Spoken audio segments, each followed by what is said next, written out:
Com vocês, aqui na Associação Nordeste Brasileira, na 13ª lição, concluindo o trimensário, com uma garota que vai fechar com chave de ouro. O nome dela é Bianca. Bianca, como vai? Tudo bem? Muito prazer. Tudo certo. Você é de que igreja aqui? Eu sou da de Vitória. Vitória, quantos quilômetros daqui? Eu não sei mais ou menos, eu acho que é uns... Quanto tempo? Acho que daqui pra lá, acho que é 1 hora por aí. Ah, então são 60 quilômetros, 80 quilômetros, muito bem. E você tem que idade? Tenho 12. 12? Nossa, parece que tem mais. Tá bem madura, tem 12 anos. Tá, e você estuda em que série? Eu sou do 7º ano. 7º ano, muito bem. Contente de estar aqui? Muito, tô muito feliz. Que legal. Você já está inscrito em nosso canal? Já. Legal. Tranquilo, então vamos lá. Nossa lição de hoje qual é, Bianca? As lindas plantas e colunas de palácio.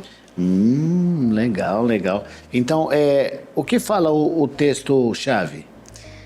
Aqui no texto-chave diz: então a juventude e os nossos filhos serão como plantas viçosas, e as filhas como colunas esculpidas para ornar um palácio. Então, ele está falando agora aqui dos filhos que compõem a família, né? Filhos e filhas, e está falando dos jovens, né? Dentro dessa visão, Deus espera muito dos jovens, é isso? Sim. Espera muito dos jovens que vivem nesta geração. Ele deseja usá-los para dissipar o erro e as superstições que obscurecem a mente de muitos.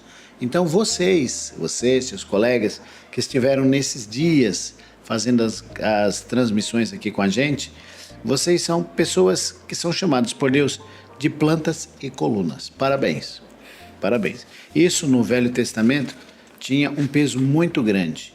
Agora, eu tenho aqui o primeiro tópico que fala sobre Deus precisa de jovens. Nesse tópico, nós encontramos na realidade, 2 perguntas interessantes. A primeira pergunta fala de como o Senhor deseja que os adolescentes trabalhem para Ele. Como seria?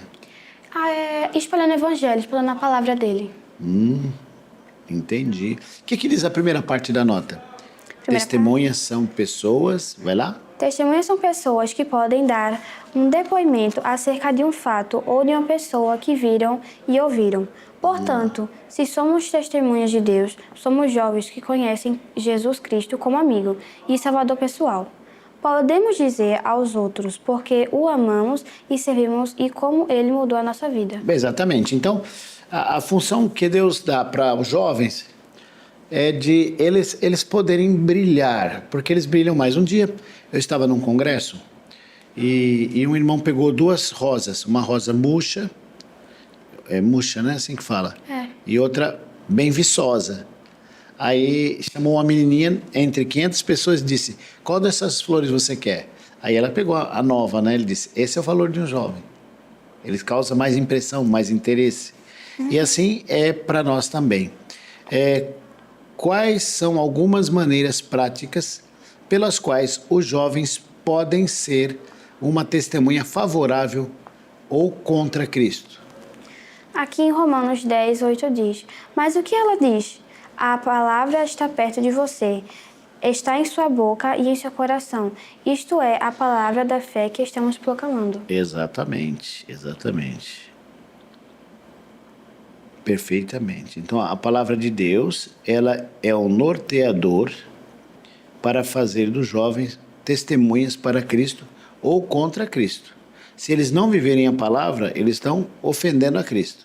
Se eles viverem a palavra, eles estão glorificando a Cristo. Se Cristo está no coração, pela fé, você não pode ficar em silêncio. Muito legal. Muito bem. Segundo tópico. Vamos ver como é que você vai sair no segundo tópico. Eu vou fazer a pergunta mais difícil agora. Tá pronta? Sim. Vamos ver. Por onde começar? Primeira pergunta, 3 perguntas. A primeira pergunta é: que profissão Jesus aprendeu?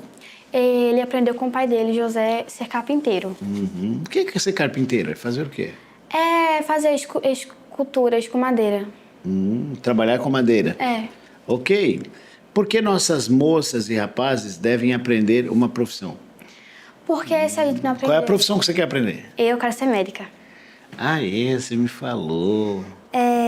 Eu acho que porque nossas moças e rapazes devem aprender uma profissão, eu acho que para ser alguém na vida, não ser uma pessoa preguiçosa, não ser aquela pessoa que não faz nada. Entendi. Para ser alguém na vida, muito bem, muito bem. Porque nossas moças e rapazes precisam ter uma profissão para ter um destaque na sociedade e resplandecer, né? Resplandecer. Agora, na pergunta B diz assim, que habilidades práticas todo jovem devia conhecer antes mesmo de entrar em faculdade? Atividades domésticas de casa. E agora, com licença. Ei, quero falar com você, moça. E com você, rapaz. Como você está nas atividades práticas domésticas da casa? Sabe trocar uma extensão, uma resistência de chuveiro? Sabe fazer, por exemplo, a pintura de um pedacinho da parede? Você sabe usar uma enxada ou usa ela toda torta de um lado para o outro? E o que você sabe fazer das coisas de casa? De casa, eu sei fazer comida, eu lavo os pratos. Mas a comida é boa? É verdade. Posso convidar o pessoal aqui para ir comer na sua casa? Pode. Olha, está dizendo que a comida é boa, pessoal. Se ela está dizendo, temos que respeitar, né? Perfeito. Então, essas são as habilidades que os jovens devem ter. Habilidades domésticas, né? Sim. Antes de ir para a faculdade, está escrito. E quais são os benefícios das atividades manuais para os jovens e adultos?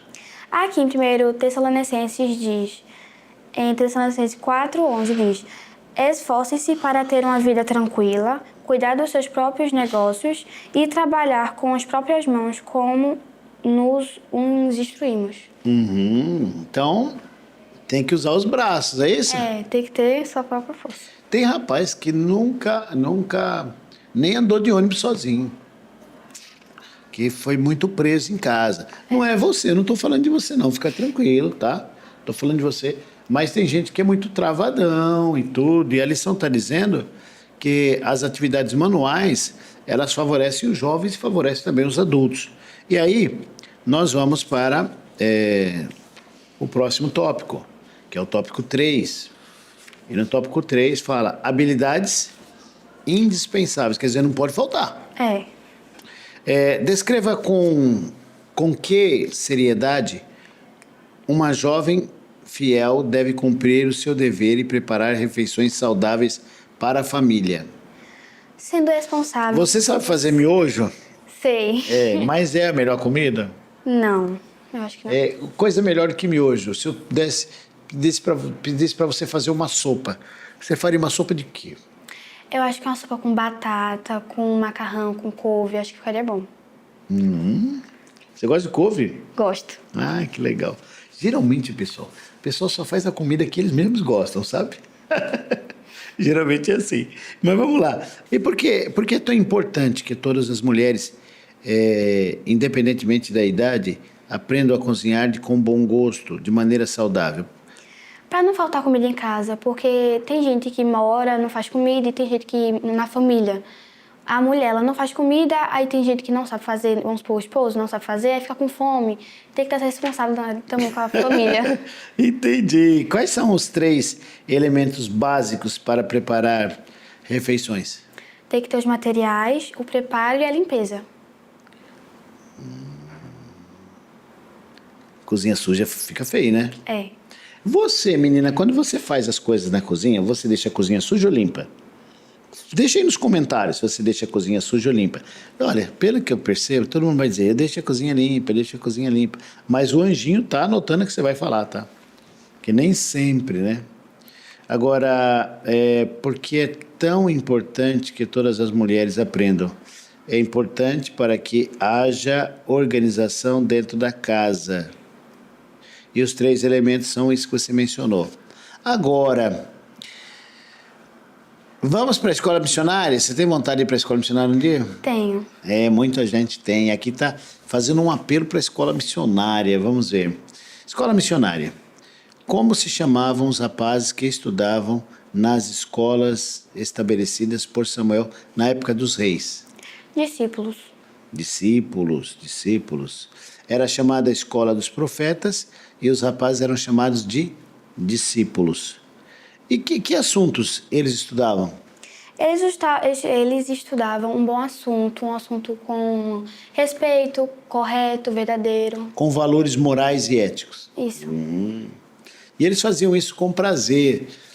Quando alguém era separado para ir para uma escola dos profetas, a família ficava muito contente. Muito contente. Então, mais aqui, lê para mim esse texto que diz assim: os alunos dessas escolas Os alunos dessas escolas se sustentavam com o próprio trabalho no cultivo do solo ou em algum serviço mecânico. Os principais temas de estudo, pode ler. Os principais temas de estudo nessas escolas eram a lei de Deus, com os instrumentos dados a Moisés, histórias sagradas, músicas sacra e poesia.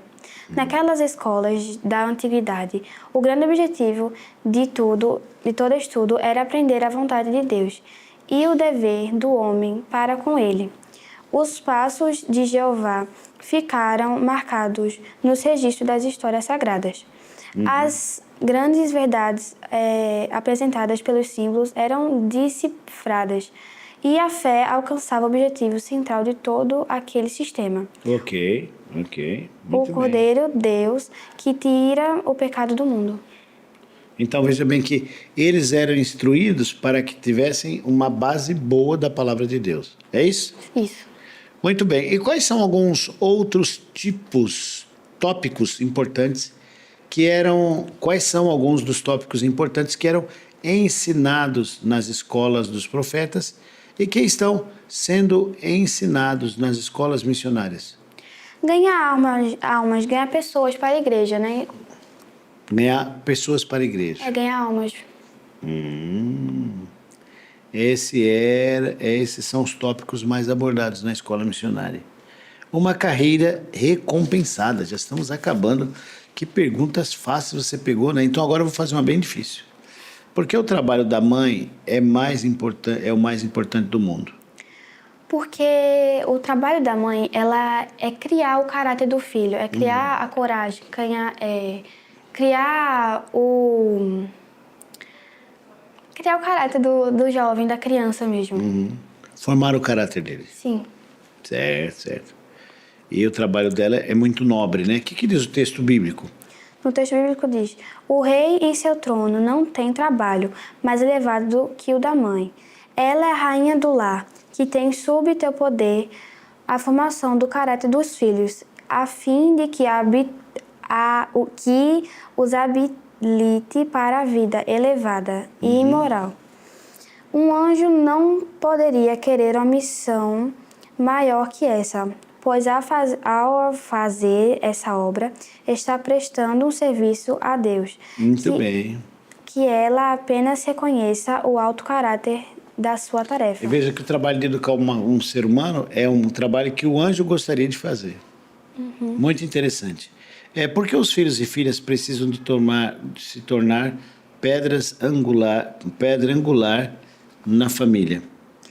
Aqui em Salmos 144, versículo 12 diz: então, na juventude, os nossos filhos serão como plantas viçosas, e as nossas filhas como colunas esculpidas para ornar um palácio. Muito bem, muito obrigado, é isso mesmo. Então, os filhos e filhas, eles são uma pedra angular no plano de Deus. Agora, indo para o tópico, ou a letra C, nós temos outra pergunta interessante. Qual é a pergunta? A pergunta é: como podemos explicar esse princípio de endireitar uma árvore jovem ao período de infância e adolescência? Como? Como a gente endireita isso? Me explica. Endireitando, eu acho que com a ajuda da família, né? Pra gente ser unido, a gente fazer coisas juntos, ler a Bíblia, sendo o centro da família. Entendi. Crianças e jovens são como árvores frutíferas. Não são frutos. Então, isso, quando as árvores são jovens, podem ser facilmente dobradas e direcionadas para ficarem firmes e altas. Interessante, né? Agora, nós estudamos essa lição fala sobre esse ponto importante aqui, a última lição, né? A lição que fala, dizendo que a gente é planta, né? Que vocês são plantas, né? Eu já não sou mais uma planta e uma coluna do palácio, mas você é uma planta, você é uma coluna. Então, aqui, essa lição traz, assim, uma ideia geral da importância do jovem. Qual é a moral da história aqui para você? A moral da história para mim é que a gente tem que ser o centro da família, tem que dar o respeito, né? Tem que ser maduro, tem que ser responsável. E, junto tudo com isso, tem que também ser responsável com a questão espiritual. Na família, a gente tem que direcionar a mãe e o pai a ler a Bíblia, tem que fazer essas coisas. E aí, no caso, qual seria a ideia que você teria de X da questão? Nós vamos fazer o X da questão e vamos fazer uma recapitulação. O X da questão diz que se a gente não der amor ao próximo, a gente não vai ter amor próprio. E se a gente, meio que assim, falar sobre amor para uma pessoa e a gente não tiver esse amor verdadeiro, a pessoa não vai... Ser convencida. Isso. E se a gente der o amor de bondade, de pura da pessoa, a pessoa vai sentir melhor aquela palavra. Legal, legal, legal. Vamos recapitular? Sim. Então, vocês jovens são o quê? Plantas e Colunas de palácio. colunas do palácio. E por serem plantas e colunas no palácio, vocês, Deus precisa de vocês para fazer o trabalho. Deus também quer que vocês comecem a fazer. Por onde começar? Por onde começar? Pedindo a Deus ajuda, que Ele dê sabedoria e forças. Exatamente. E depois que começarmos, Deus nos chama a buscar habilidades que são indispensáveis. E quais são as habilidades indispensáveis? As habilidades? Que seriam as coisas que nós não podemos deixar de fazer. Orar, ler a Bíblia, não deixar de fazer um culto em casa. Exatamente. É fundamental que a gente até aprenda um outro idioma. Sim. Tá? Hoje é mais do que nunca, né? Perfeito. Então, habilidades indispensáveis são as que nós não podemos deixar de lado. E, é claro, há uma proposta para todo filho da igreja de passar pela escola missionária, que é a antiga escola que é a atual, que antigamente era a escola dos profetas, que era dirigida por Samuel. Mas o que a gente deve levar em conta é que toda carreira, todo esforço, toda dedicação é recompensada. Então, e aí, você que é uma planta, você que é uma coluna, você tem sido uma planta e uma coluna na tua igreja? Você tem dedicado seu tempo à igreja? Quanto tempo por mês você dedica às coisas da igreja? Se você não está dedicando, você não é essa planta, você não é essa coluna. E eu quero agradecer você, Bianca, porque você esteve com a gente, participou. Você está fechando essa lição, a lição que fala sobre plantas, que fala sobre profissionalismo, que fala sobre dedicação. Então, essa lição, ela traz assim uma visão de vocação. Você deve procurar qual é a área que você quer trabalhar e lutar para que aquilo que você faça venha fazer de modo perfeito. Agora, você já está inscrita no canal? Já. Qual é a mensagem que você daria para aqueles que ainda não se inscreveram? Eu daria uma mensagem para você que não se inscreveu, se inscreve rápido, porque as palavras que tem nesse canal são muito de amor, de sinceridade, e que você que não segue, siga, porque é um canal muito bom que vai inspirar muito você na sua vida. Ok. Olha, muito obrigado a você pela sua audiência, a você, Bianca, pelo seu apoio. Que Deus abençoe você, que abençoe você, a sua audiência, e a todos os nordestinos aqui da NOB que estiveram conosco nesses 13 sábados. Os vários colegas que vieram aqui, vários colegas e várias igrejas daqui da tua região estiveram aqui. Você é a última deles, né? Então eu espero que o Senhor, assim como abençoou a eles, abençoe também você. E no próximo trimestre nós estaremos em outra associação, em outro lugar, com outros jovens, com outros adolescentes, e vocês terão mais novidades. As novidades desse trimestre foram os jovens da NOB, os jovens nordestinos da região de Pernambuco. Pernambuco, Paraíba e Rio Grande do Norte. Sim. E agora, no próximo, não vou dizer, é surpresa, mas vocês poderão conhecer novos adolescentes de outro lugar. Então que Deus te abençoe, te dê paz e até o próximo trimestre, até o próximo encontro. Até lá.